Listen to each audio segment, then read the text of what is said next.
Здравейте хора, не съм снимала от доста дълго време и днес ще говоря, реших да говоря за момичетата.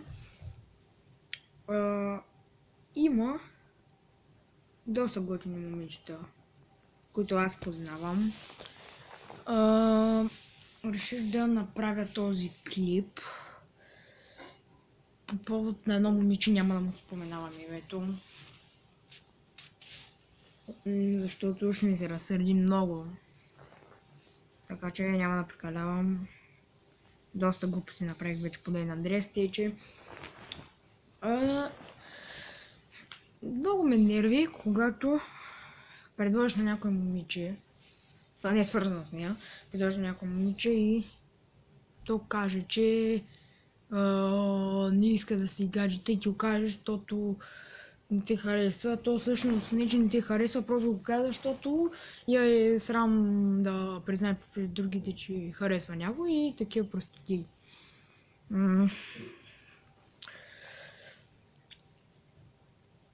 И като заговорихме, имаше едно такова момиче, пак няма да кажам име, което доста адски много си харесвах и направо бях от нея. Всъщност като се харесвам някой момиче, направо откачвам, не знам какво правя, не знам какво се случва. Как те де. И общо взето това е. Момичетата са много странни, според мен. Не намеквам, не е смисъл. Това не е за определено момичета, ама почти всички много се кончат, много тя и специално за няма пак, това не го казвам вече. Едно момиче,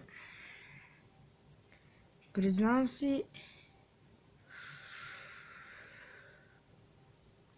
макар да не още харесвам да се садне някой гледа това. И така. Приятели, реших утре да снимам. От доста време съм мечтал един доста шантав клип с котката ми, кучето ми и такива неща. И с това завършвам днешния клип. Надявам се да ви е харесало. Пишете коментари, харесвайте и се абонирайте за мен. Довиждане, драги зрители.